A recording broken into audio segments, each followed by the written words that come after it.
নমস্কাৰ বন্ধুসকল, শুভ সন্ধ্যা। মই সঞ্জীৱ চেত্ৰী, মৰাণ মহিলা মহাবিদ্যালয়ৰ ৰাজনীতি বিজ্ঞান বিভাগৰ মুৰব্বী অধ্যাপক অৰুণ বৰুৱা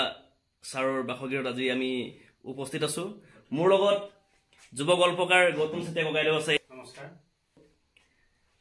এয়া অৰুণ বৰুৱা ছাৰ। নমস্কাৰ। বিশিষ্ট নিবন্ধকাৰ, সুবক্তা, মৰাণ মহিলা মহাবিদ্যালয়ৰ ৰাজনীতি বিজ্ঞান বিভাগৰ মুৰব্বী অধ্যাপক। এয়া মোৰ লগত দেখিছে আপোনালোকে মৰাণ শাখা কবি সন্মিলনৰ সম্পাদক, মোৰ জ্যেষ্ঠ ভাতৃস্বৰূপ কবি প্ৰদীপ বৰুৱা। আজি আমি গান, কবিতা, জীৱন বিষয়ক কিছু কথা আজি আমি ইয়াত আলাপ কৰিম বুলি বিশেষকৈ মিলিত হৈছো। নেক্সট ছাৰ কি কয়? নিশ্চিতভাৱে আমি এইখিনি মিলিত হৈছো। প্ৰথমতে আমি আটাইকে মোৰ বাসগৃহলৈ আজি মই উষ্ম আদৰণি জনাইছো। শীতৰ এই সেমেকাৰ মধুৰ সন্ধ্যা আচলতে গীত কবিতাৰে আৰু জীৱনবোধৰ কিছু আলোকেৰে আলোকিত কৰিবৰ কাৰণে, আৰু এই আলাপ জীৱনবোধৰ আলাপেৰে আচলতে জীৱনবোৰ সমৃদ্ধ কৰিবৰ কাৰণে আমি আচলতে সমৃদ্ধ হৈছো। আৰু মোক আটাইকেইজন বন্ধুকে মোৰ বাসগৃহলৈ উষ্ম স্বাগতম জনোৱাৰ লগতে তেখেতলোকৰ যি জীৱনবোধ সম্পৰ্কীয় অভিজ্ঞতা, জীৱনবোধ অভিজ্ঞতাৰ লগতে তেখেতলোকৰ কাব্যালাপ আৰু কথা আৰু গীতেৰে আমি সঞ্জীৱ চেত্ৰীৰ পৰা গীতো শুনিম। গতিকে আমি গোটেইখিনিৰে মই ভাবিছো আজি অনুষ্ঠানটো উপভোগ্য হ'ব। আৰু এই উপভোগ্য কেৱল আমাৰ কাৰণে উপভোগ্য নহ'ব, মই ভাবো শ্ৰোতা মণ্ডলীৰ কাৰণেও, যিসকলে আমাৰ অনুষ্ঠানটো চাই থাকিব তেখেতলোকৰ মই ভাবো আজি আমাৰ অনুষ্ঠানটোৰ পৰা উপকৃত হোৱাৰ লগতে জীৱনবোধৰ এক নিৰ্দিষ্ট সংজ্ঞা লাভ কৰিবলৈ সক্ষম হ'ব বুলি মোৰ বিশ্বাস। ধন্যবাদ ছাৰ। প্ৰতিটা দুআষাৰমান চমু কৰিব ৰাইজক কৰিছিলো। সকলোকে আমি আন্তৰিক স্বাগতম জনাইছো আৰু শুভেচ্ছা জনাইছো। শীতৰ এই সন্ধিয়াটি আমি বন্ধুবৰ্গ অৰুণ বৰুৱা আৰু গৌতম চেতিয়া আৰু ভাতৃপ্ৰতিম সঞ্জীৱ চেতিয়া আমি লগ খাইছো। কিছু কথা পাতিম আমি, সচৰাচৰ সমাজৰ কিছু কথা আমি পাতিম। আৰু এই কথাখিনিৰ মাজেদি আচলতে আমাৰ যথেষ্ট অভিজ্ঞ আছে। অৰুণ বৰুৱা ডাঙৰীয়া আছে, গল্পকাৰ উপন্যাসিক গৌতম চেতিয়া আছে। আমি কিছু কথা পাতিম। এই কথাখিনিয়ে নিশ্চিতভাৱে আমাৰ নতুন প্ৰজন্মক উপকৃত কৰিব বুলি আমি আশা কৰিছো, কাৰণ প্ৰতিগৰাকী অভিজ্ঞ ব্যক্তি। আৰু ভাল পাব, আপোনালোকে শুনিব, কথাখিনি চাব, ভাল হলে গ্ৰহণ কৰিব, আৰু বেয়াখিনি আপোনালোকে কুটি মাৰ্জনা কৰিব বুলি আশা কৰিলো। ধন্যবাদ। চাওকচোন মোৰ ফালে, শুনকচোন আন্ধাৰ হৈ পৰা পোহৰৰ কাহিনীবোৰ, পৰম আশাৰে কাতৰ প্ৰাৰ্থনা আপোনাৰ সন্মুখত এমুঠি পোহৰৰ সন্ধানত।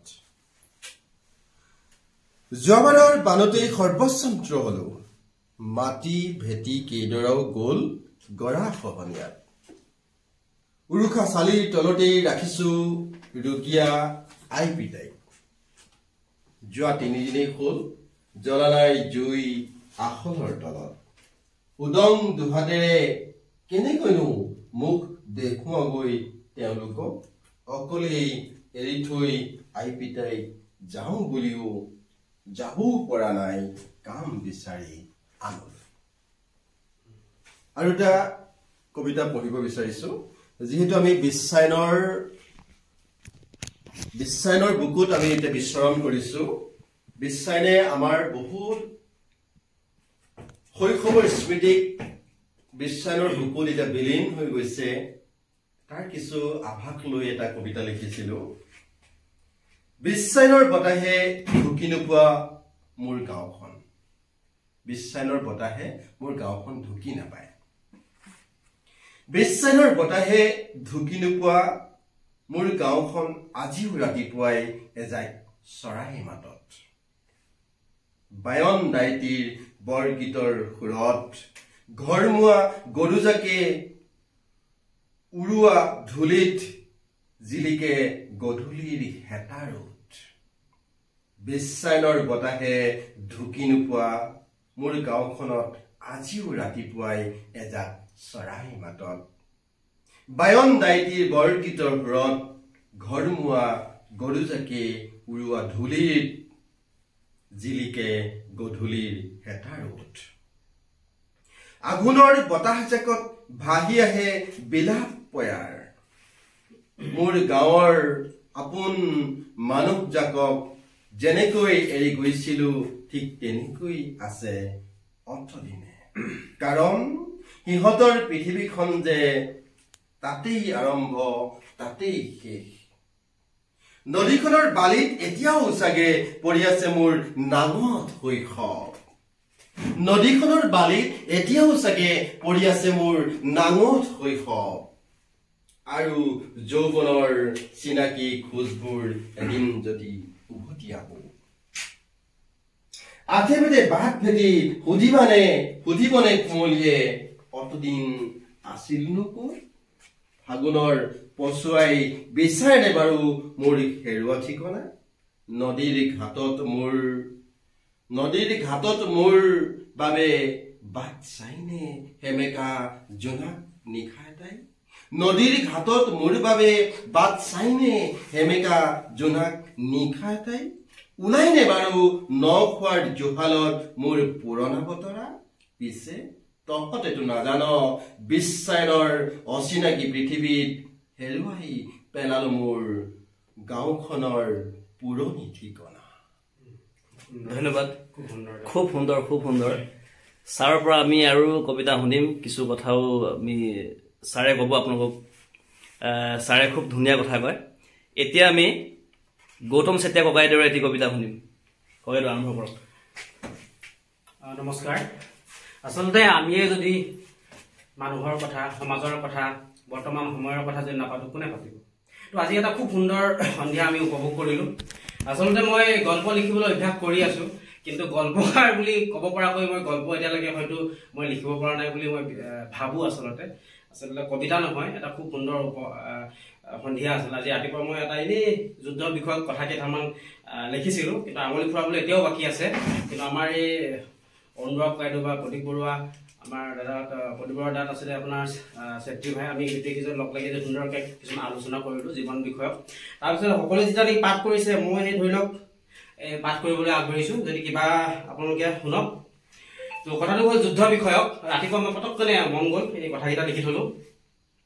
এতিয়া ভাতৰ মূল্যতকৈ বাৰুদৰ মূল্য বেছি সভ্যতাৰ বীজগণিতত যেন কোনোবাখিনিত আহুল লাগিছে অৰণ্যৰ সেউজীয়াত কেঁচা তেজৰ দাগ লেবাননৰ পৰা ইউক্ৰেইনলৈ ৰাজপথ ভৰি পৰিছে নিৰীহজনৰ অৰ্ধবিগলিত কংকাল বতাহত খাৰ বাৰুদৰ গোন্ধ নিৰ্যাতিত শিশু অবলা নাৰী আৰু অসহায়জনৰ হৃদয় বিতাৰক আৰ্তনাদ আৰু এফালে দানৱত্বৰ কিৰিলি কাৰণ যুদ্ধত সৈনিকবোৰ সৈনিক হৈ নাথাকে এই যুদ্ধই কি কয় এই যুদ্ধ কিহৰ বাবে যুদ্ধৰ ছবিখন ভাহি উঠিলে মই উচুপি উঠো কাৰণ যুদ্ধৰ ভয়াৱহতাৰ কথা শুনিছো আৰু মই পঢ়িছো পাহৰি গ'ল নেকি অতীত কিংবা হিৰোশ্বিমা নাগাচাকিৰ কথা য'ত এতিয়াও তীৰ বিৰাই নুঠে ৰাতিপুৱা দুবৰি বনত নিয়ৰৰ টোপালবোৰ কুটিল কূটনীতি আৰু সাম্ৰাজ্যবাদী অৰ্থনীতিৰ ভাইৰাছে কোটি কোটি খাইছে দেশ ৰজা প্ৰজা ৱাশ্বিংটন ডিচিত পেলাই দিয়া হোক এটা 1000 টন ওজনৰ বোমা এটা 1000 টন ওজনৰ এটমিক বোমা বিশ্ব কিংবা আমেৰিকাই প্ৰত্যক্ষ কৰাকে ধ্বংস কিমান ভয়াৱহ অন্ত হোক যুদ্ধ পতন হোক মানুহৰ অহং ধৰ্ম জাতি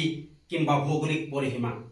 ধ্বংসৰ পাছতে যে পাতনি মেলে সৃষ্টিৰ আৰু এই সৃষ্টিৰ বাবে লাগে মানুহক চেতনা ধন্যবাদ খুব সুন্দৰ খুব ভাল লাগিছে সৈনিক প্ৰাক্তন সৈনিক এজনৰ যেন বুকুৰ ভিতৰৰ মানে ক্ষোভিত উৎকীৰণ হৈছে অনুভৱৰ যেন উৎকীৰণ আমি জানো যে তেওঁ কিছু সময়ৰ কাৰণে কেইবছৰমানৰ কাৰণে তেওঁ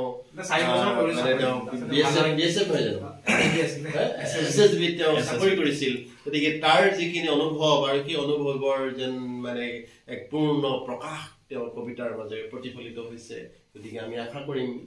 তেখেতৰ গৌতম চেতিয়াৰ বুকুত নিহিত হৈ থকা সেই অনুভৱৰ ভঁৰালটো তেওঁ কবিতাৰ মাধ্যমেৰে তেওঁ উন্মুক্ত কৰি তোলক আৰু উন্মুক্ত কৰি আমাকো সেই নতুন নতুন অনুভৱৰ সোৱাদ দিবলৈ তেওঁ যেন প্ৰয়াস কৰে খুব ভাল লাগিছে এতিয়া আমি মৰাণৰ কলীয়া কৃষ্ণ এইজন ককাইদেউ আমাৰ খুবেই প্ৰিয় এইজন মৰাণ শাখা কবি সন্মিলনৰ সম্পাদক মোৰ জ্যেষ্ঠ ভাতৃস্বৰূপ কবি প্ৰদীপ বৰুৱা এখেতে হাইকু তেনেধৰণৰ খুব দুলাইন এলাইনৰ কবিতা লিখি পেলানিও এখেতে চমক সৃষ্টি কৰিছে ককাইদেউ আপুনি প্ৰেমৰ কবিতা কেইটামান খোলালে আজি ৰাইজক আৰু সুন্দৰ জীপাল হৈ থাকিব জীপাল হৈ উঠিব আচলতে যিসকল তেখেতে যেটো 1600 গোপীৰ লগতেই তেখেতৰ ব্যস্ততা তথাপিও ৰাধা আছে ৰাধাৰ ওপৰত মই এটা কবিতা গাম কিন্তু তেখেতৰ ৰাধাৰ বিষয়ে মই কোৱাৰ আগতে তেখেতে যেহেতু ৰাধা আৰু গোপীৰ মাজত বিলীন হৈ থাকে গতিকে তেখেত প্ৰেমময় জগতৰ এই বৃন্দাবনখনক মই ভাবো কবিতাৰ মাজেৰে তেখেতে উজ্জীৱিত কৰিব আমাক এই শীতৰ মধুৰ সন্ধ্যা আমেজ লোৱাৰ আমাৰ সৌভাগ্য আৰম্ভ কৰক ধন্যবাদ জনাইছো সঞ্জীৱ আচলতে আমি মানুহবিলাক লগ খাই থাকিব লাগে মাজে সময়ে আমি কিছুমান কথা পাতিব লাগে আৰু আজি ঠিক তেনেকুৱা এটা সন্ধিখনত আমি লগ খাইছো আজি বন্ধুবৰ অৰুণ বৰুৱাৰ এই বাসগৃহত আৰু শীতৰ এই সন্ধিয়াটি আমি খুব ধুনীয়াকৈ উপভোগ কৰিছো কবিতা গাইছো জীৱন সম্পৰ্কীয় কথা পাতিছো বা সাম্প্ৰতিক সময়ত সমাজখনত কি কি ঘটনা ঘটি আছে তেনেধৰণৰ কথাবিলাক আমি পাতিছো আৰু আচলতে কথা পাতিলে কথা হয় আৰু মানুহ যেতিয়া চিন্তা চৰ্চা কৰা মানুহ যেতিয়া লগ খায় তেতিয়া নতুন নতুন কিছুমান কাম হয় আৰু আশা কৰিছোঁ যে সঞ্জীৱ যিটো প্ৰয়াস লৈছে আজি আমাৰ এই অনুষ্ঠানটো তেওঁ ৰেকৰ্ড কৰি আছে এই অনুষ্ঠানটো আমাৰ চিন্তাখিনি মানুহৰ মাজলৈ লৈ যাব আৰু ইতিহাস হ'ব এইটো এটা ইতিহাস হ'ব আৰু এনেধৰণে যদি আমি সমাজৰ মানুহবিলাক লগ খাই থাকোঁ কথা পাতি থাকোঁ নিশ্চয় সমাজখন ভাল হ'ব বুলি আশা কৰিছোঁ আৰু সাম্প্ৰতিক সময়ত এটা কথা আমি দেখিছোঁ যে সমগ্ৰ ভাৰতবৰ্ষতেই ট্ৰেডিং নামৰ এটা বিষয়ে গ্ৰাস কৰিছে এখিনি মানুহে ইয়াত অন্তৰ্ভুক্ত হৈছে আৰু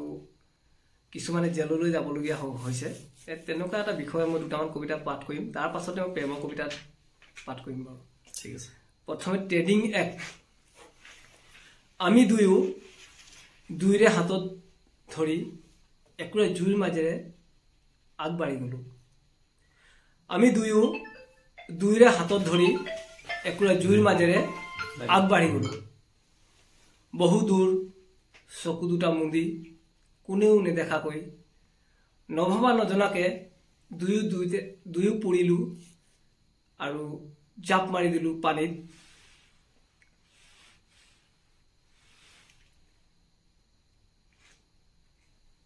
আৰু এতিয়া কক বকাই আছো এইটো ট্ৰেডিং প্ৰথম সুন্দৰ সুন্দৰ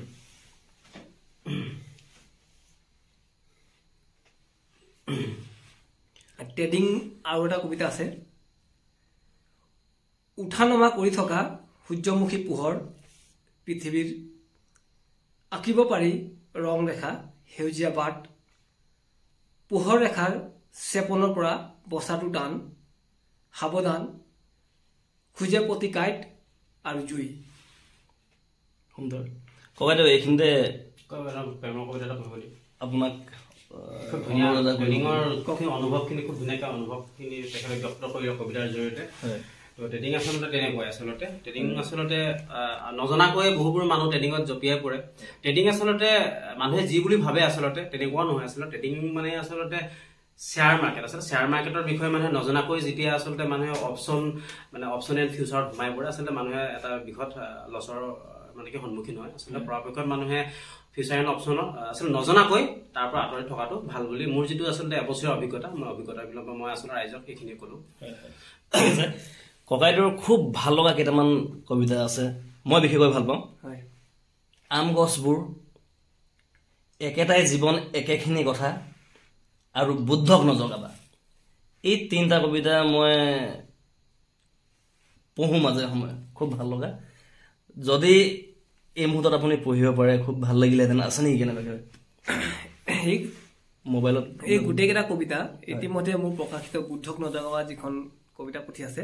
তাত সন্নিৱিষ্ট হৈ আছে মই সেই কবিতাকেইটা আজি পাঠকসকলৈ পাঠ নকৰোঁ আজি মই নতুন কবিতা দুটামান পাঠ কৰিব বিচাৰিছোঁ ঠিক আছে ঠিক আছে ইতিমধ্যে ট্ৰেডিঙৰ দুটা কবিতা পঢ়িছোঁ আৰু আছে এইখিনি আজি নপঢ়োঁ এতিয়া প্ৰেমৰ কবিতা দুটামান পঢ়িব বিচাৰিছোঁ ঠিক আছে হ'ব ৰাইজ আপোনালোকলৈ পৰৱৰ্তী সময়ত সেইখিনি কবিতা আগবঢ়াম যিহেতু মই ভাল পাওঁ মই অনুৰোধ কৰিছিলোঁ ককাইদেউ কিন্তু এই মুহূৰ্তত ব্যৱস্থা কৰিব পৰা নাই কাৰণ কেলে কিতাপখন নাই তেখেতৰ মোবাইলত নাই তাৰমানে কবিতা কেইটা পাছে পৰা ব্যৱস্থা কৰিম ঠিক আছে আৰম্ভ কৰক ককাইদেউ একেবাৰে নতুন কবিতা প্ৰেমৰ কবিতা সূতা এডালেৰে বান্ধি টানি আছা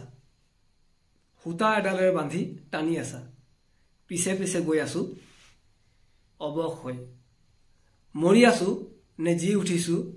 কৰ্মশ নাজানো আচলতে ইমান দিনে তুমি টানি আছা মোক নে মই টানি আছো তোমাক নুবুজিলো ধুনীয়া কবিতা মানে কবি যে প্ৰমাণ আৰু একেবাৰে সৰু ছুটি প্ৰেমৰ কবিতা এটা কাৰ কথা লিখিলা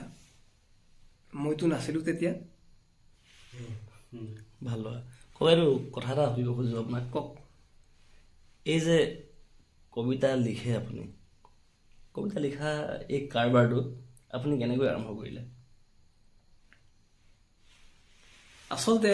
বেছিভাগ কবিয়ে মই ভাবোঁ কলেজীয়া জীৱনৰ পৰাই কবিতাবিলাক লিখিবলৈ আৰম্ভ কৰে হয় যেতিয়া আচলতে কোনোবা এজন ছাত্ৰ বা ছাত্ৰীয়ে কলেজত পঢ়ে সেই সময়ত যিহেতু কলেজীয়া জীৱনবিলাকত ছাত্ৰ ছাত্ৰীসকলৰ বা যুৱক যুৱতীসকলৰ মনবিলাক খুব ফৰকাল হৈ থাকে কোনো জটিলতা নাথাকে তেওঁলোকৰ জীৱনত তেতিয়া বিভিন্ন ধৰণৰ কথাবিলাক কল্পনা কৰিবলৈ শিকে তাত প্ৰেম হ'ব পাৰে প্ৰকৃতি হ'ব পাৰে জীৱন হ'ব পাৰে বিভিন্ন ধৰণৰ চিন্তাবিলাক তেতিয়া মানুহৰ মাজত মানে আহে আৰু সেই কথাবিলাক লিখিবলৈ কাৰণে হয়তো প্ৰয়াস কৰে আৰু মই যিহেতু অসমীয়া সাহিত্যৰ ছাত্ৰ আছিলোঁ গতিকে আমি পোনপটীয়াকৈ সাহিত্যৰ সম্পৰ্কত অলপ অধ্যয়ন কৰিছিলোঁ বা তাত আমি কিছুমান কৰিবলৈ মন যায় আৰু প্ৰতিজন মানুহেই জীৱনত কিবা নহয় কিবা এটা কৰিব বিচাৰে আৰু কবিসকলে আচলতে বা লেখকসকলে তেওঁলোকৰ লেখাৰ মাজেদি সেই কামটো কৰিব বিচাৰে বুলি মই ভাবোঁ আৰু তেনেকৈ আৰম্ভ হৈ যায় প্ৰথমে ভবা কথাবিলাক প্ৰথমে ভাবিব লাগিব আচলতে মানুহে প্ৰথমে মানুহে চকুৰে দেখে চকুৰে দেখা কথাবিলাক অনুভৱ কৰে আৰু অনুভৱ কৰা কথাবিলাক মানুহে দীঘলীয়া সময় যেতিয়া ভাবে ভাবি ভাবি কথাবিলাক লিখিবলৈ প্ৰয়াস কৰে কিছুমানে সাহিত্যিকসকলে লিখে তেনেকৈ আৰম্ভ হয় আমি তেনেকৈ আৰম্ভ কৰিছিলোঁ আৰু কলেজ জীৱনত আচলতে আমাৰ কিছুমান ব্যক্তিৰ সান্নিধ্য আছে আমাৰ কলেজীয়া জীৱনবিলাকত বা আমি বিভিন্ন ব্যক্তিক লগ পাইছোঁ আমাৰ ছাৰ বাইদেউসকলক আমি লগ পাইছোঁ তেওঁলোকে একোজন প্ৰতিষ্ঠিত সাহিত্যিক যেনেকৈ doctor Anil Saikia doctor Dayananda Borgohain sir Ila Borgohain sir Ila Borgohain বাইদেউ অসমীয়া বিভাগৰ আছিলোঁ গতিকে তেওঁলোকৰ সান্নিধ্য আমি লগ পাইছোঁ পৰৱৰ্তী সময়ত বিভিন্ন আমি কবি সাহিত্যসকলক লগ পাইছোঁ তেওঁলোকৰ কথাবিলাক আমি শুনিছোঁ বা আমি বাতৰি কাকত আলোচনীবিলাক আমি পঢ়িছোঁ এইবোৰ পঢ়া শুনা কৰি আচলতে নিজে নিজে লিখিবলৈ মন যায় আৰু দীঘলীয়া সময়ত যেতিয়া মানুহ এজনে বা কবি এজনে চৰ্চা কৰি থাকে নিজে নিজে কবিতাবিলাক ভাল হয় বুলি মই ভাবোঁ আমি এইটো চেষ্টা কৰি আছোঁ কিমান পৰ্যায়লৈ গৈছে আমি নিজেতো সেইটো ক'ব নোৱাৰোঁ কিন্তু চেষ্টা কৰি আছোঁ তেনেকৈ লিখি আছোঁ ঠিক আছে এতিয়া মই আমাৰ শ্ৰদ্ধাৰ এয়া অৰুণ বৰুৱা ছাৰ নমস্কাৰ পুনৰ নমস্কাৰ ৰাইট এখেতৰ কথাবিলাক খুব ভাল লগা মই এই গোটেই অনুষ্ঠানটো এখেতলৈ মই আগবঢ়াই আছোঁ এখেতে ধৰক আগবঢ়াই নিয়ক ছাৰ আপুনি অনুভৱ কৰে মই দুটামান কবিতা পঢ়ি লওঁ তাৰপিছত মই বাকীখিনি হয় নেকি মই আচলতে এজন শব্দৰ প্ৰেমী হয় শব্দৰ সৈতে মই আলাপ কৰি ভাল পাওঁ আটাইতকৈ ডাঙৰ কথাটো মোৰ হাত বিষাইছে আটাইতকৈ ডাঙৰ কথাটো হৈছে ককাইদেউ মোৰ হাত বিষালে অকণমান আপুনি ধৰকচোন দুটামান কবিতা মোৰ মাতিবলৈ খুব মন গৈছে আচলতে আজিৰ সন্ধিয়াটো আচলতে এটা সাধাৰণ সন্ধিয়া নহয় সঞ্জীৱে প্ৰদীপ বৰুৱা সঞ্জীৱ চেত্ৰী আৰু গৌতম চেতিয়া আমাৰ গল্পকাৰ বিশিষ্ট গল্পকাৰ তেখেতে বৰ ধুনীয়া ধুনীয়া গল্প লিখিছে ইতিমধ্যে উপন্যাস লিখিছে বৰ ধুনীয়া ধুনীয়া উপন্যাস তেখেতে ইতিমধ্যে লিখিছে আপোনালোকে তেখেতৰ ফেচবুক পেজত আৰু ইতিমধ্যে তেখেতে কেইখন তোমাৰ 3খন উপন্যাস প্ৰকাশিত ন 3খন উপন্যাস ইতিমধ্যে প্ৰকাশিত হৈছে অৱশ্যে মোৰো দুৰ্ভাগ্য মই তেখেতৰ 3খন উপন্যাস পঢ়িছোঁ যদিও মই এতিয়ালৈকে ৰিভিউ লিখিবলৈ মোৰ দুখ এটা প্ৰকাশ কৰোঁ মই গৌতম 3খন উপন্যাসে মই লিখিম 3খন উপন্যাসে মই ৰিভিউ লিখিম মই অকণমান সময় লৈছোঁ মোৰ বিভিন্ন ব্যস্ততাৰ বাবে হয়তো মইতো কৰিব পৰা নাই মই লিখিম কিন্তু গৌতমৰ 3খন উপন্যাসৰ ওপৰতে মই লিখিম তথাপিতো মই মানে আজি সন্ধিয়াটো ইমানেই অনন্য আৰু মোৰ মানে ভাল লাগিছে মোৰ বাসগৃহত আহি তেওঁলোকে এটা অনন্য সন্ধিয়া উপহাৰ দিবলৈ মোক প্ৰয়াস কৰিছে আৰু মই ভাবোঁ এই অনুষ্ঠানবিলাক হৈ থাকিব লাগে আৰু অনুষ্ঠানবিলাকে আচলতে আমাৰ জীৱনটোনো কি কবি এনেই কোৱা নাই যে ভাবি চালে লিলিমাই এই জীৱনত একো নাই কথাটো একেবাৰে সত্য ভাবি চালে লিলিমাই এই জীৱনত একো নাই এই জীৱনত আছে মাত্ৰ সৌন্দৰ্য মই ভাবোঁ জীৱনটো যদি আমি সৌন্দৰ্যৰে সজাব পাৰিছোঁ আৰু সৌন্দৰ্য যদি বিলাব পাৰিছোঁ আমাৰ মানুহ হিচাপে আমাৰ পৃথিৱীখনৰ প্ৰথম কামটো হৈছে আমি সৌন্দৰ্যক ভাল পোৱা সৌন্দৰ্যক ভাল পাই সৌন্দৰ্যক বিলাই দিয়া সৌন্দৰ্যক কেৱল মই মোৰ মাজত সংৰক্ষণ কৰি ৰাখিলে নহ'ব মই মোৰ চৌপাশৰ পৃথিৱীখনক ধুনীয়া কৰিবৰ কাৰণে মই মোৰ সৌন্দৰ্যতাখিনি বিলাই দিব লাগিব এই পৃথিৱীত কেৱল মই প্ৰাচুৰ্য হ'বলৈ আহিছোঁ যদি মই মোৰ কেন্দ্ৰিক চিন্তাবোৰ কৰোঁ তেতিয়াহ'লে মোৰ জীৱনটো তেনেই সংকীৰ্ণ মানুহৰ জীৱনো কেইদিনীয়া মানুহৰ জীৱনটো খন্তেকীয়া মানুহৰ জীৱনটো আটাইতকৈ খন্তেকীয়া আৰু সেইকাৰণে মই এটা সদায় কথা লাইফ ইজ ফুলি আনপ্ৰেডিক্টেড যিকেইটা দিন আমি পৃথিৱীত জীয়াই থাকোঁ চৌপাশৰ পৃথিৱীখনক চৌপাশৰ মানুহখিনিক ভাল পাব লাগে মানুহখিনি উপকাৰৰ চিন্তা কৰিব লাগে হিংসা ঈৰ্ষা বিদ্বেষ এই চিন্তাবোৰ মনৰ পৰা পৰিহাৰ কৰিব লাগে কাৰণ সেইবিলাকৰ মানুহৰ জীৱনত কোনো স্থায়িত্ব নাই স্থায়িত্ব আছে কেৱল সৰলতা সৌন্দৰ্যতা পৰোপকাৰ ভূপেন হাজৰিকা যিটো কৈছে মানুহে মানুহৰ বাবে যদি অকণো চিন্তা নকৰোঁ দানৱে চিন্তা কৰিব নেকি আৰু দানৱে চিন্তা কৰিলে মানুহ ক্লাছ পাব লাগিব ভূপেন হাজৰিকাৰ যিটো কথাৰ যিটো প্ৰতিফলন ছাৰ এইখিনিতে এটা কথা কিছু সংখ্যক লোক আছে আমাৰ সমাজত এতিয়াও তাৰমানে কিছুমান মানুহ আগবাঢ়িব বিচাৰিলেও তেওঁলোকে মানে টানিয়ে থাকে আগবাঢ়িবলৈ নিদিয়ে মই নিজেও আগ নেবাঢ়ো তেওঁলোকো আগ নেবাঢ়ো মানে এওঁলোকক কি হ'ব এইটো সংকীৰ্ণ মনৰ প্ৰতিফলন তেওঁলোকে জীৱনৰ যিটো উপলব্ধি আত্মদীপু হ'ব যিটো কৈছে আত্মদীপু ভৱৰ সৈতে তেওঁলোকে মুখামুখি হয় নিজেই নিজৰ পোহৰ কেৱল এইটো আচলতে আত্মাখন আমাৰ পোহৰ হ'ব লাগিব এখন সঁচা আত্মা সঁচা হৃদয় গৰাকী হোৱাৰ অধিকাৰী তুমি হ'ব লাগিব মনৰ কোলাহলতা মনৰ আন্ধাৰখিনি মনৰ মলিনতাখিনি তুমি উদ্ধত গৈ পেলাই সৰলতা সৌন্দৰ্যতা মহানতাৰে তুমি জীৱনটো উপভোগ কৰাৰ যিটো সংজ্ঞা সেইটো তুমি আয়ত্ব কৰিব লাগে মই ভাবোঁ জীৱনটো এটা উপহাৰ জীৱনটো এটা সুযোগ তোমাক এইটোৱে দিছে যে তুমি তোমাৰ সামৰ্থ্যৰে পৃথিৱীখনত তুমি পোহৰ বিলাই যোৱা আলোসন্ধানী মন আৰু চিন্তা চেতনাৰে তুমি তোমাৰ চৌপাশৰ পৃথিৱীখনক সামান্য হ'লেও পোহৰ বিলাবলৈ প্ৰয়াস কৰা কেতিয়াও আন্ধাৰ নিবিলাবা পাৰা যদি পোহৰ বিলোৱা কিন্তু আন্ধাৰ নিবিলাবা মানুহক তুমি যদি পাৰা উপকাৰ কৰা অপকাৰ নকৰিবা পাৰা যদি উপকাৰ কৰা কিন্তু অপকাৰ কেতিয়াও নকৰিবা পাৰা যদি পোহৰ বিলোৱা আন্ধাৰ কেতিয়াও নিবিলাবা এইটো হ'ল জীৱনৰ সংজ্ঞা কাৰণ জীৱনটো মোক এটা উপহাৰ দিছে এই জীৱনটো মোৰ নহয় এই পৃথিৱীখনে দিয়া এই প্ৰকৃতিয়ে দিয়া জীৱনটো মোৰ বাবে এটা উপহাৰ জীৱনটো মোৰ স্থায়ী হৈ জানো আজি মই কাৰ দয়াত উশাহ লৈ আছো প্ৰকৃতিৰ দয়া মোৰ যিমানেই প্ৰাচুৰ্য নাথাকক যিমানেই ঐশ্বৰ্য নাথাকক যিমানেই বিভূতি নাথাকক কেতিয়াও মই লৈ থকা উশাহখিনি মই কিনি ল'ব নোৱাৰো এইখিনি প্ৰকৃতিয়ে মোক দিছে উপহাৰ দিছে অৰ্থাৎ প্ৰকৃতিৰ বদান্যতাত মই জীয়াই আছো অৰ্থাৎ মোৰ জীৱনটোৱে মোৰ নহয় তাৰ পিছত মই মোৰ কৰি থকাৰ অধিকাৰ মোৰ ক'ত মোৰ অধিকাৰ মোৰ জীৱনটোৱে মোৰ নহয় মই লৈ থকা উশাহখিনিয়ে মোৰ নহয় তথাপিতো মানুহে বুজি নাপায় কাৰোবাৰ দয়াত কাৰোবাৰ কৃপাত মই লৈ থকা উশাহখিনি লৈ মই জীয়াই আছো খুব সুন্দৰ অথচ মই কৈ থাকো মই মোৰ কিমান নিৰৰ্থক কথা জানিছ বাবা কিমান অজ্ঞতা আমাৰ চোৱা এই অজ্ঞতাৰ উদ্দলে গৈ পোহৰ সন্ধানী আলো সন্ধানী জ্যোতি বিলাব যদি মই পৃথিৱীখনত পাৰো সেইটোৱেই মোৰ জীৱনৰ সাৰ্থকতা মোৰ এটাই বিশ্বাস হিংসা ঈৰ্ষা বিদ্বেষ ঘৃণা কেতিয়াও নিবিলাবা কেতিয়াও নিবিয়বা পাৰা যদি পোহৰ বিলোৱা আন্ধাৰ নহয় পাৰা যদি উপকাৰ কৰা অপকাৰ নহয় পাৰা যদি মানুহক সহায় কৰা ঈৰ্ষা হিংসা নহয় এইটো মানুহৰ চৰিত্ৰ আৰু মই এই দৃষ্টিভংগীৰে জীৱনটো উদযাপন কৰিব বিচাৰো জীৱনটো যাপন কৰিব বিচাৰো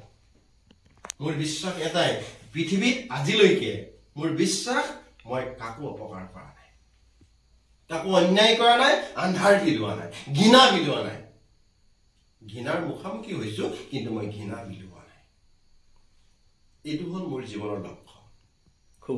সুন্দৰ স্যাৰ আৰু মই সেইকাৰণে বিশ্বাস কৰো যে জীৱনৰ লক্ষ্য হ'ব লাগে সৌন্দৰ্য তুমি তোমাৰ ভিতৰত লুকাই থকা সৌন্দৰ্যখিনি আলোসন্ধানী মনটো চিন্তা চেতনাৰে বোধগম্যতাৰে তুমি তোমাৰ পৃথিৱীখনত বিলাই দিবৰ কাৰণে প্ৰয়াস আৰু প্ৰযত্ন কৰা এইটোৱেই তোমাৰ জীৱন কাৰণ জীৱনটো তোমাৰ বাবে এটা উপহাৰ বন্ধুসকল এইখিনিতে এটা যাৰ যিমান সামৰ্থ্য আছে কোনেও অপৰাধমূলক কাম নকৰিব যোনে যেনেকৈ পাৰে সমাজৰ ভাল চিন্তা কৰক ভাল কাম কৰক জীৱনটো তুমি যিমান দিন উপহাৰ পাইছা এই পৃথিৱীখনত জীয়াই থকাৰ সুযোগ পাইছা সুযোগক সৎব্যৱহাৰ কৰা অন্ততঃ তোমাৰ চৌপাশৰ পৃথিৱীখনত তোমাৰ উপস্থিতিৰ স্বাক্ষৰ তুমি ৰাখি যাবলৈ প্ৰয়াস কৰা খুব সুন্দৰ ঘৃণা কেতিয়াও নিবিব আন্ধাৰ কেতিয়াও নিবিব এইটো মানুহৰ লক্ষণ হ'ব নোৱাৰে অন্ততঃ এই উপলব্ধি যদি পৃথিৱীত জীৱনৰ এবাৰ কাৰোবাৰ সত্যৰ সৈতে যদি মুখামুখি হৈছে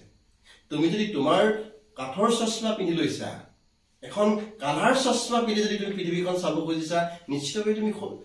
কালাৰ চশমাই যি ধৰণে দেখা সেই ধৰণেই দেখিবা সেইটো সত্য নহয় সত্যৰ সৈতে মুখামুখি হোৱা আত্মদীপু ভৱ মুখামুখি হোৱা নিজৰ সৈতে নিজক মুখামুখি কৰা সত্যৰ সৈতে মুখামুখি কৰা তুমি কি তুমি ক'ৰ পৰা আহিছা ক'লৈ যাবা উত্তৰ তাতে আছে লাইফটো সংকীৰ্ণতাৰ বাবে নহয় লাইফটো কাৰো ঠগ প্ৰবঞ্চনাৰ বাবে নহয় লাইফটো শোষণৰ বাবে নহয় লাইফটো কেতিয়াও কাৰোবাক লাইফটো ইমান সহজ বস্তু নহয় যে জীৱনৰ অন্তৰ্নিহিত যিটো উদ্দেশ্য লক্ষ্য ভিতৰত লুকাই থকা যে আত্মাৰ সৈতে এবাৰ তুমি মুখামুখি হৈছোৱা জীৱনটো তুমি আটাইতকৈ বেছি ধুনীয়া দেখিবা খুব সুন্দৰ পৃথিৱীখন ইমান বিশাল চোৱা 200খনতকৈ অধিক দেশ আছে 750 কোটিতকৈ বেছি মানুহ আছে তাৰ মাজত মই এটা ক্ষুদ্ৰাতি ক্ষুদ্ৰ প্ৰাণী হাজাৰ বছৰ পৃথিৱীখন বৈ আহিছে আজিলৈকে কোনো স্থাৱৰ কৰিব পৰা নাই পৃথিৱীখনৰ বয়স কিমান হাজাৰ হাজাৰ হাজাৰ হাজাৰ বছৰ এই হাজাৰ হাজাৰ বছৰত হাজাৰ হাজাৰ হাজাৰ হাজাৰ মানুহ পাৰ হৈ গৈছে মানুহ আহিছে গৈছে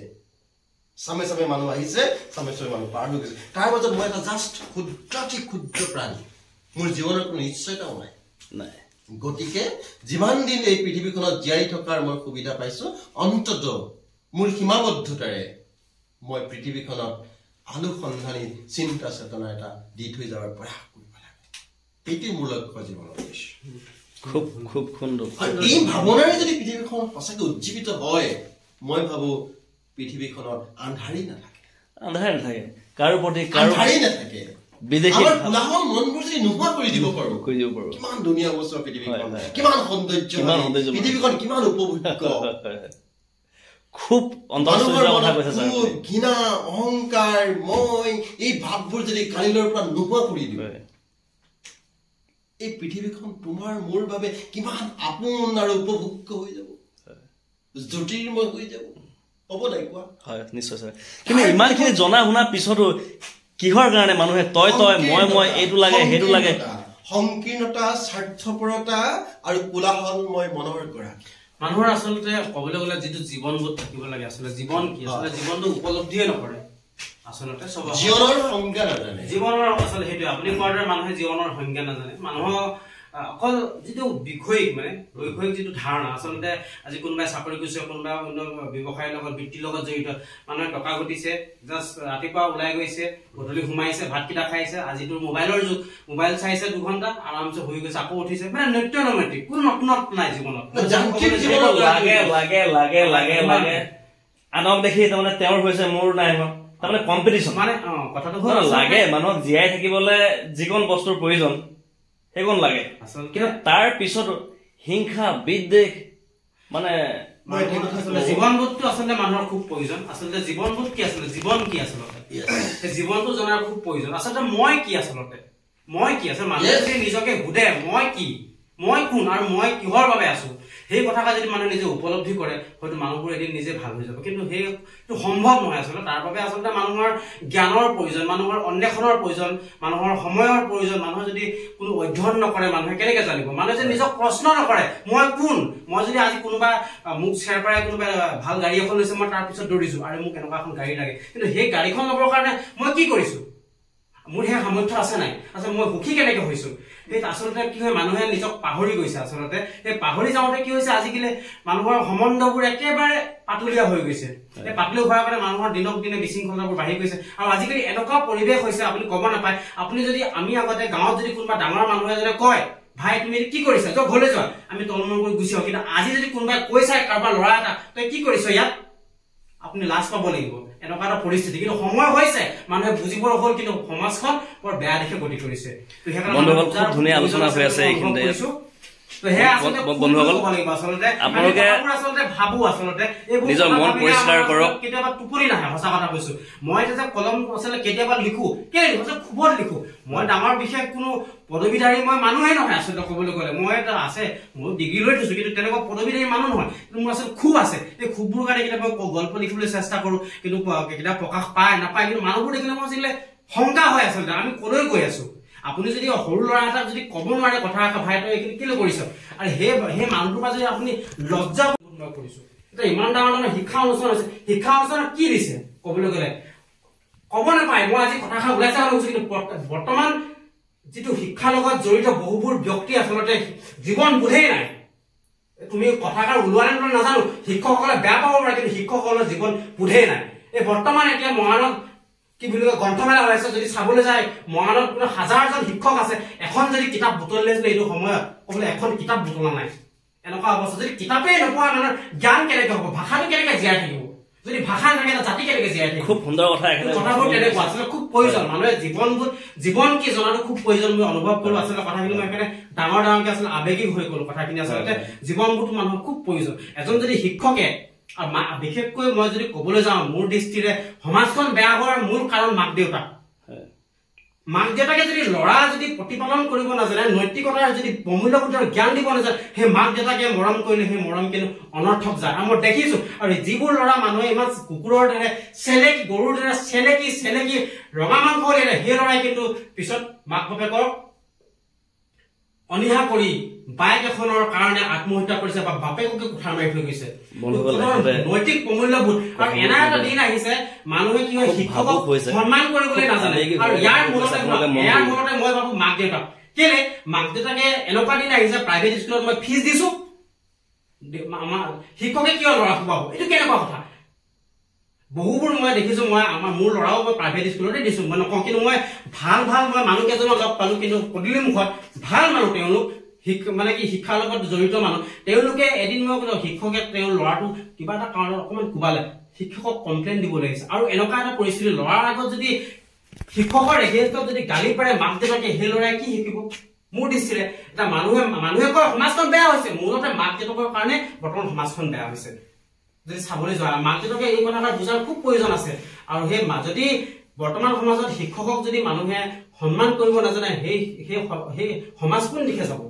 বৰ্তমান সেইটোৱে হৈছে শিক্ষকক সন্মান কৰিব নাজানে ডাঙৰক সন্মান কৰিব আৰু সেই সন্মান কৰিব কেনেকৈ যদি মাক দেউতাকে ঘৰত শিকায় ডাঙৰক যদি তুমি সন্মান কৰিবা শিক্ষকক সন্মান কৰিবা তেনেহ'লে সমাজখন সুপৰিচালিত হ'ব আপুনি যদি সৰু ল'ৰা এটাক তুমি ঐ মদ কেলে খাইছ চিগাৰেট কেলে খাইছ আজি ক'ব নোৱাৰি তাৰমানে আৰু 10 বছৰ পিছত সমাজখন ক'লৈ গৈ আছে সেইবোৰ কথা আচলতে চিন্তা কৰাৰ খুব প্ৰয়োজন আছে আৰু বৰ্তমান মানুহবোৰ মানে ইমান যান্ত্ৰিকতাৰ মাজত সোমাই পৰিছে এইবোৰ কথা চিন্তা কৰিবলৈ মানুহৰ সময় নাই তো আজি যে আমি লগ খাই আচলতে যে এনেকুৱা কথাবোৰ পাতো আচলতে ভাল লাগিছে যে আমাৰ এখেতে আচলতে আমাক আচলতে কেইদিনমান ক্লাছ কৰিছে সেইকাৰণে এটা সময় এনেই মনৰ পৰা ককাই দিবলৈ ভাবো কিন্তু ক্লাছ কৰাৰ কাৰণে যেতিয়া ছাৰ বুলি কোৱা কিন্তু মনে পৰা ককাই দিব তেখেতে যে ইমান ধুনীয়া কথা ক'লে আচলতে খুব ধুনীয়া কথা আচলতে এই কথাখিনি মোৰ মতে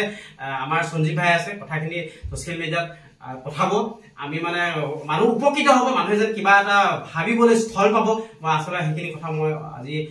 মই কৈছো আৰু ধুনীয়া ধুনীয়া মানে কি অনাগত দিনতো যেন এনেকুৱা আলোচনা হৈ থাকিব আৰু মানুহ আচলতে এনেকুৱা আলোচনাৰ মাজলৈ আহিব লাগে আহিলে মানুহ কি সজাগ হ'ব মানে নিজক বুজিবলৈ শিকিব বন্ধুসকল কথাখিনি ক'লো আমাৰ আচলতে অৰুণ বৰা ছাৰে কথাখিনি খুব সুন্দৰকে ক'লে গৌতম গোহাঁইদেৱে খুব ধুনীয়া কথা কৈছে খুব ধুনীয়া কথা তেখেতে উপস্থাপন কৰিছে আচলতে কথা কৈ থকাৰ মাজতে তেখেতে আপোনালোকে মন কৰিলে চাগে আৱেগিক হৈছে তেখেত তাৰমানে আমি সামাজিক প্ৰাণী দেই বন্ধুসকল আমি সামাজিক প্ৰাণী হিচাপে আমি জীয়াই থাকোঁতে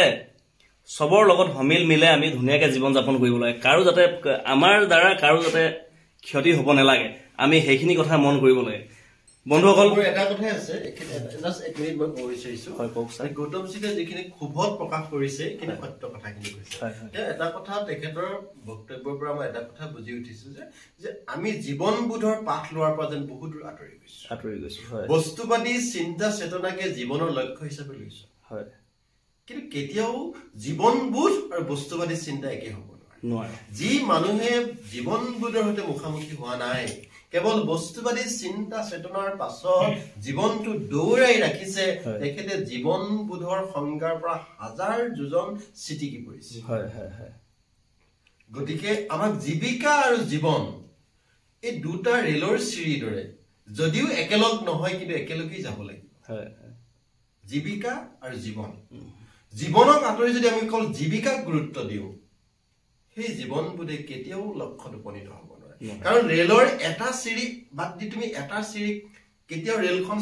নিৰ্দিষ্ট লক্ষ্যত উপনীত হ'ব নোৱাৰে আমাৰ জীৱনবোৰ আৰু জীৱিকা একেলগ নহ'ব পাৰে কিন্তু দুটা ৰেলৰ চিৰি অভিন্ন লাগিবই গতিকে আমি জীৱনবোধক আঁতৰাই কেৱল জীৱিকাক গুৰুত্ব দিছো বস্তুবাদী চিন্তাক গুৰুত্ব দিছো বস্তুবাদী চিন্তা চেতনাৰে জীৱনবোধৰ সংজ্ঞা কেতিয়াও নিৰ্ণয় নহয় আমি দেখুৱাব পাৰিম এটা বিলাসী প্ৰাচুৰ্যশালী ঐশ্বৰ্যশালী বিভূতিৰ জীৱন আমি যাপন কৰিব পাৰিম কিন্তু তুমি জীৱনবোধৰ সংজ্ঞা নিশিকিব পাৰা আৰু যেতিয়ালৈকে তুমি জীৱনবোধৰ সংজ্ঞা নিশিকা কোনো প্ৰাচুৰ্যই তোমাক সুখী কৰিব নোৱাৰে ঠিকেই স্যাটিসফ্যাকশনটো জীৱনত কেতিয়াও নাহে জীৱনটো মানুহৰ কেতিয়াও হ'ব আৰু আচলতে কি ক'ব দুইজন মানে ভাতৃপ্ৰতিম বন্ধু আৰু ইফালে বৰুৱা বন্ধুৱে গোটেই মানে যদিও আমাৰ আলোচনাটো বৰ সৰু কিন্তু ইমানে গধুৰ আৰু মধুৰ বাক্যবিলাক প্ৰয়োগ কৰিছে মই তাত দুটামান কথা সৰুকৈ যোগ কৈ দিব বিচাৰিছোঁ আচলতে আমি প্ৰতিজন মানুহে অকণমানকৈ ভাবিব লাগিব আমি একেবাৰে ভাবিবলৈ পাহৰি গৈছোঁ আপোনালোক সকলোৱে অলপকৈ ভাবক পৰিস্থিতি পৰিৱেশক আপোনাৰ ওপৰত হাবি হ'বলৈ নিদিব আপুনি পৰিস্থিতি আৰু পৰিৱেশৰ ওপৰত হাবি হওক দেখিব সমাজখন ভাল হ'ব আপোনাৰ ভাল হ'ব গোটেই পৃথিৱীখনেই ভাল হৈ যাব এইখিনি কথাই মই ক'লোঁ ককাইদেৱে খুব কম কথা কয় ইমান চুই দিয়ে কি কাৰণে আপুনি কেনেকৈ মানে এইবোৰ কথা আপোনাৰ মনলৈ আহে নহয় আচলতে আমি একেবাৰে সাধাৰণ মানুহ বহুত কষ্ট কৰি আমি আজি পৰ্যায়লৈ লাহে আহি আছোঁ কিবা এটা কৰিবলৈ প্ৰয়াস কৰিছোঁ কি হৈছে এইটো আমি নাজানো কিন্তু মই এটা কথা বৰুৱাই অলপ আগত কৈছে যে আমি নিজে যদি আমি কাকো অপকাৰ নকৰোঁ তেতিয়া আপোনাৰো একো অপকাৰ নহয় আমি নিজে আনক যদি আমি ভাল কৰিব নোৱাৰোঁ আমি আনক বেয়াও কৰিব নোৱাৰোঁ সেইকাৰণে সেই চেষ্টাটো কৰি আছোঁ আৰু নিজে কিবা এটা অকণমান ভাবি আছোঁ আচলতে মানুহ প্ৰত্যেকে ভাবিবলৈ মই অলপ আগতে ক'লোঁ যে আপোনালোকে অকণমান ভাবক গোটেই পৃথিৱীখনে আপোনাৰ ভাবাৰ ওপৰতে চলি আছে আপুনি যেনেকৈ ভাবিব তেনেকৈ আপোনাৰ জীৱন হ'ব খুব ধুনীয়া কথা ক'লে বৰুৱা ককাইদেউ ধন্যবাদ বন্ধুসকল ভিডিঅ'টো খুবেই দীঘলীয়া হৈছে শেষত মই আপোনাৰ ওচৰলৈ আহিছোঁ বৰুৱা ছাৰৰ ওচৰলৈ আহিছোঁ আপুনি খুব অন্তৰ চুই যোৱা কথা কয় আপুনি বিশেষকৈ যুৱ প্ৰজন্মক নতুন চামক উদ্দেশ্যি দুটামান কথা কৈ দিয়ক তাৰ পাছতে আপুনি এটি কবিতাৰে অনুষ্ঠানটো সামৰণি মাৰি দিয়ক আচলতে জীৱনটো ইমান ধুনীয়া পৃথিৱীখন তাতকৈ বেছি ধুনীয়া আমি যদি জীৱন কলাটো শিকি লওঁ জীৱন যাপন কেনেকৈ কৰিব লাগে জীৱনটো উদযাপন কেনেকৈ কৰিব লাগে আৰু জীৱনটো উদযাপন কৰিবলৈ যদি আমি এবাৰ শিকি লওঁ, জীৱন কলাটো যদি এবাৰ শিকি লওঁ, জীৱনটো খুব চমু হৈ যায়। তুমি 80 বছৰ 100 বছৰ 90 বছৰ যিমানেই জীয়াই নাথাকা তোমাৰ কাৰণে ইমানেই কম সময় নিচিনা লাগিব। কাৰণ জীৱনটোত জানিব লগা, শিকিব লগা, দেখিব লগা, চাব লগা, ফুৰিব লগা ইমান সৌন্দৰ্যৰে ভৰপূৰ পৃথিৱীখন, তাৰ মাজত ক্ষুদ্ৰাতি ক্ষুদ্ৰ হিংসা, ঈৰ্ষা, বিদ্বেষ, ঘৃণা, মই, তই, অহংকাৰ এইবোৰ কোনো জীৱনৰ মূল্যই নাই। জাষ্ট এবাৰ মাত্ৰ আমি জীৱন কলা কেনেকৈ জীৱনটো যাপন কৰিব লাগে, উদযাপন কৰিব লাগে, সেই কলা এবাৰ আয়ত্ব কৰি লওক, এবাৰ আয়ত্ব কৰি লওক। আৰু তাক আয়ত্ব কৰিবৰ কাৰণে জীৱনবোধৰ সৈতে এবাৰ মুখামুখি হওক। জীৱনটো কি, আমি কেনেকৈ জীৱনটো উদযাপন কৰিব লাগে। খুব সুন্দৰ কথা। ইয়াক যদি তুমি এবাৰ আয়ত্ব কৰিবলৈ কোনোবাই শিকিছে, তাক আৰু দুনাই জীৱনৰ সম্পৰ্কে একো ক'ব নালাগে। কাৰণ জীৱনটো জীৱনতকৈও বহু বেছি ধুনীয়া। প্ৰিয় ভাইটি ভণ্টিসকল, মোতকে সৰু সৰু যিসকলে চাই আছে তেওঁলোকক মই ভাইটি ভণ্টি বুলি সম্বোধন কৰিছো। মোতকে যিসকল জ্যেষ্ঠ তেওঁলোককো মই সম্বোধন কৰিছো। যিয়ে চাই আছে এখেতে কোৱা যিবিলাক কথা আপোনালোকে যদি বুজি পাইছে অন্তকৰণেৰে, মই ভাবো আপোনালোক উপকৃত হ'ব। নহয়নে ছাৰ? একেবাৰে মোৰ মতে এইটোৱেই, জাষ্ট আমি জীৱন কলাটো শিকি ল'ব লাগে। জীৱন কলাটো শিকি ল'লেই জীৱনৰ পৰা আমাৰ বহুত নিগেটিভ যিটো আমি ঋণাত্মক চিন্তা বুলি কওঁ নোহোৱা হৈ যাব। জীৱনটো কেৱল পজিটিভলি ল'ব লাগে, যোগাত্মকভাৱে ল'ব লাগে। তোমাক হিংসা, ঈৰ্ষা, বিদ্বেষে, ঘৃণাৰে ভৰি পৰিছে, চাৰিওফালে তোমাক ঘেৰি ধৰিছে, তুমি কেৱল নিজৰ স্থিতিত জীৱন কলাত অটল আৰু অভিন্ন হৈ থাকা। পৃথিৱীত তোমাক কোনেও ক্ষতি কৰিব নোৱাৰে। খুব ধুনীয়া কথা ছাৰ। কোনেও ক্ষতি কৰিব নোৱাৰে। মাত্ৰ তুমি আচলতে কি যে সদায় কৰ্ম ইজ কাম বেক। তুমি যি কৰিবা তোমালৈ ঘূৰি আহিব। সেই কথা সদায় মনত ৰাখিবা। তুমি যদি ঘৃণা বিয়পাইছা তোমালৈ ঘৃণা ঘূৰি আহিব। তুমি যদি সত্য, শুদ্ধ, সৌন্দৰ্য পৃথিৱীখনত বিয়পাই দিছা, তুমি তাৰে মুখামুখি। তাৰ মানে মানুহে নিজৰ কৰ্মফল ভুগিবই লাগিব। এইখনেই স্বৰ্গ, এইখনেই নৰক। পৃথিৱীত নৰক বুলি একো বস্তু নাই। মাত্ৰ এটাই বস্তু শিকিব লাগে, তোমাক কোনে ক্ষতি কৰিছে, তোমাক লৈ তোমাৰ কি চিন্তা কাৰ, ডাজ নট মেটাৰ। তুমি তোমাৰ মনৰ ওচৰত, বিবেকৰ ওচৰত শুদ্ধ হৈ থাকা। তোমাৰ বিবেকৰ ওচৰত, তোমাৰ মনৰ ওচৰত যদি তুমি শুদ্ধ হৈ আছা, তোমাক কোনেও ক্ষতি কৰিব নোৱাৰে, কোনেও নোৱাৰে। মাত্ৰ তুমি তোমাৰ নিজৰ ওচৰত কেতিয়াও অপৰাধী নহবা। এনেকুৱা কাম কেতিয়াও নিজে নকৰিবা যিটো কামৰ কাৰণে তুমি নিজেই নিজৰ ওচৰত অপৰাধী হোৱা। ইয়াৰ বাহিৰে তোমাক কোনেও ক্ষতি কৰিব নোৱাৰে, হাজাৰজনেও তোমাক ক্ষতি কৰিব নোৱাৰে। খুব সুন্দৰ কথা। বিবেকৰ ওচৰত শুদ্ধ আৰু নিকা হৈ থাকিব লাগিব, সেইটোৱেই মানুহৰ জীৱন। খুব সুন্দৰ কথা ছাৰ। আমি এতিয়া অনুষ্ঠানটো এটা কবিতা, এটা এই কবিতাটোৰ পিছতে বন্ধু হ'ল ছাৰ এতিয়া কবিতা এটি পাঠ কৰিব। ইয়াৰ পিছতে আমি অনুষ্ঠানটো আমি সামৰণি মাৰি দিম। মই আচলতে বহুতকেইটা কবিতাই পঢ়িম বুলি ভাবিছিলো, ইমানেই অনুষ্ঠানটো মোৰ ভাল লাগিছিল। তথাপি চমু কবিতা কথাবোৰ পাছে বন্ধুসকল আপোনালোকক এইখিনিতে জনাই থওঁ, আৰু কিছুদিন পাছতে আমি উজাগৰে থাকিম ইয়াতেই। ছাৰে এই অনুষ্ঠানটো উপন্যাস, নাটক, প্ৰবন্ধ, কবিতা ভৰপূৰ এক ৰাতি আমি উদযাপন কৰিম। কেৱল আমি ছাৰে আমাক অফাৰ দিছে, নহলে ছাৰ আপোনালোকক আমন্ত্ৰণ জনালো। গল্প, কবিতা, প্ৰবন্ধ এক ভৰপূৰ এক ৰাতি। তাৰ কাৰণে আপ্যায়নৰ সকলো ব্যৱস্থা ছাৰে কৰিব, জাষ্ট আমন্ত্ৰণ জনালো। আৰু সম্পূৰ্ণ অনুষ্ঠানটো মই টেলিকাষ্ট কৰিম। বন্ধুসকল আপোনালোকে চাবলৈ নাপাহৰিব। জাষ্ট কথাবোৰ চাই লাইনৰ এটা কবিতা। ঠিক আছে। তোমাৰ কথাবোৰ অৰণ্য এখনৰ দৰে লাগে, সুন্দৰ। লাহে লাহে ৰাতি এটাৰ দৰে বাঢ়ি কোটি কোটি সোমাই আহে বুকুৰ অভ্যন্তৰলৈ। ধন্যবাদ। যদিও মোৰ বাসগৃহত আজি আমাৰ 4জন বন্ধু আমি সন্মিলিত হৈছোঁ, সঞ্জীৱ চেত্ৰী মোৰ ভাইটি, আৰু সঞ্জীৱ চেত্ৰীয়ে মই জানো বহুত ধুনীয়া গান লিখে আৰু গান গায় আৰু সঞ্জীৱ চেত্ৰীৰ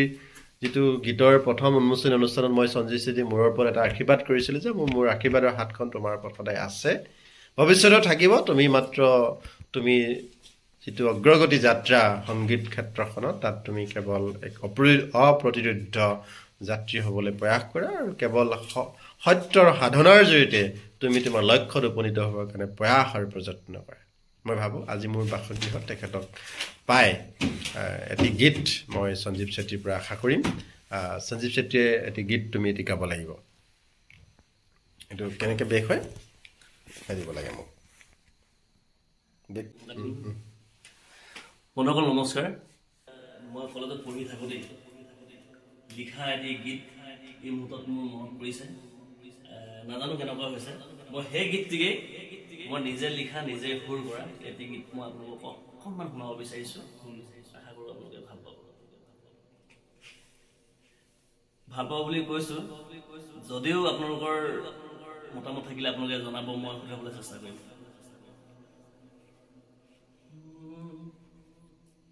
বহু দিনৰ মূৰত বনৰ পক্ষীৰ মাত শুনিলো আজি। বহু দিনৰ মূৰত বনৰ পক্ষীৰ মাত শুনিলো আজি। মনৰ পক্ষীৰ মাত নুশুনা বহু দিনেই হ'ল।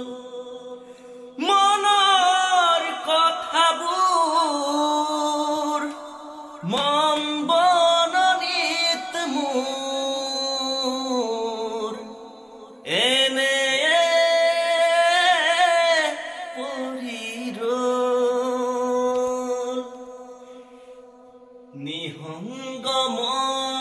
নিসংগময়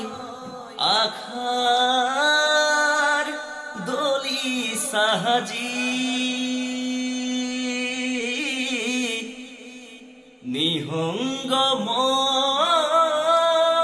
নিসংগময় আশাৰ দলি সাজি মনত পৰিছে আজি।